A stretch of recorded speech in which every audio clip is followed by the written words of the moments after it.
Hello viewers, আশা করি সবাই ভালো আছেন। তো সেই প্রত্যাশায় আজকে আবারও আপনাদের সামনে আসলাম নতুন একটি ভিডিও নিয়ে। তো আজকের ভিডিওর টপিকটি হচ্ছে দেশি ট্যাংরা মাছ চাষ পদ্ধতি সম্পর্কে, বা দেশি ট্যাংরা মাছ চাষের জন্য একটা আদর্শ পুকুর প্রস্তুত করতে বা তৈরি করতে কি করণীয়। মাছ চাষের জন্য পুকুর প্রস্তুতি, সর্বপ্রথম যে বিষয়টি পড়ে সেটি হচ্ছে পুকুর প্রস্তুতি। এবং পুকুর প্রস্তুতি বলতে যে বিষয়গুলোকে বোঝায় বা একটি আদর্শ পুকুর বলতে যে বিষয়গুলো বোঝায় সেটা হচ্ছে পুকুরে বর্ষার সময় পুকুরের পানি বাইরে যেতে পারবে না, এবং বাইরের পানি যেন পুকুরে প্রবেশ করতে না পারে।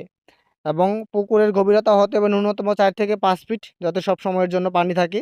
এর উপরে 7 ফিট 8 ফিট পানি হলে কোনো সমস্যা হবে না। তবে 4 থেকে 5 ফিট পানি যাতে সবসময় থাকে সেই ব্যবস্থা রাখতে হবে।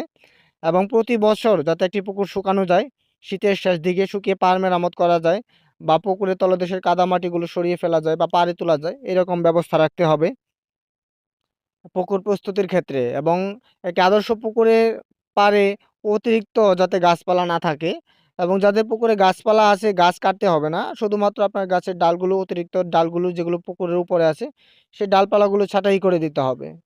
ছাঁটাই করে দিয়ে পোনা যখন আপনি মজুত করবেন বা কালচারে ফেলবেন, যতটা সম্ভব হয় পুকুর সেচ দেওয়ার পর কাদামাটি সরিয়ে ফেলার পর পুকুরে তলদেশে আপনি জিওলাইট বা আপনার চুন, যেটা আমরা মাছ চাষের জন্য প্রয়োগ করে থাকি, আপনি পুকুরে চুন প্রয়োগ করতে পারেন। প্রতি শতাংশে অনেকে আধা কেজি পরিমাণ বা অনেকে 200 গ্রাম, সেটা পুকুরের অবস্থা অনুযায়ী নির্ভরশীল। অনেক পুকুর আছে যেটাতে প্রতি শতাংশে 1 কেজি পরিমাণে চুন প্রয়োগ করতে হয়, তবে সেটা অবশ্যই পুকুরের অবস্থা বা পুকুর কি অবস্থায় আছে তার উপর নির্ভর করবে।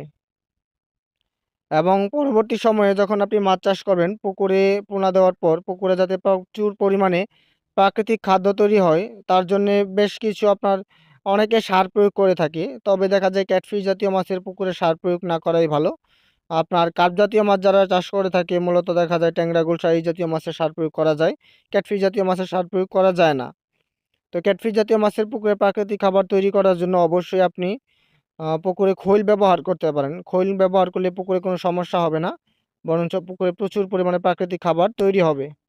তার পরবর্তীতে আপনি চাইলে পুকুরে পোনা মজুত করতে পারেন। তবে অবশ্যই পোনা হতে হবে ভালো এবং গুণগত মানসম্পন্ন। তো যাদের পুকুর প্রস্তুতি হয়েছে এবং মাছ চাষ করতে চান ট্যাংরা মাছের পোনা, তারা অবশ্যই আমাদের সাথে যোগাযোগ করতে পারেন। আমরা শতভাগ নিশ্চয়তার সহিত গুণগত মানসম্পন্ন মাছের পোনা সারা বাংলাদেশে হোম ডেলিভারির মাধ্যমে বিক্রয় করে থাকি। তো আমরা প্রত্যেকটি পোনা এক সাইজ বা গ্রেডিং করে বিক্রয় করি পাইকারি রেটে। 5,000, 10,000, 20,000 বা 1 লাখ পর্যন্ত মাছের পোনা আপনারা আমাদের কাছ থেকে সংগ্রহ করতে পারবেন বাংলাদেশের যে কোনো প্রান্ত থেকে।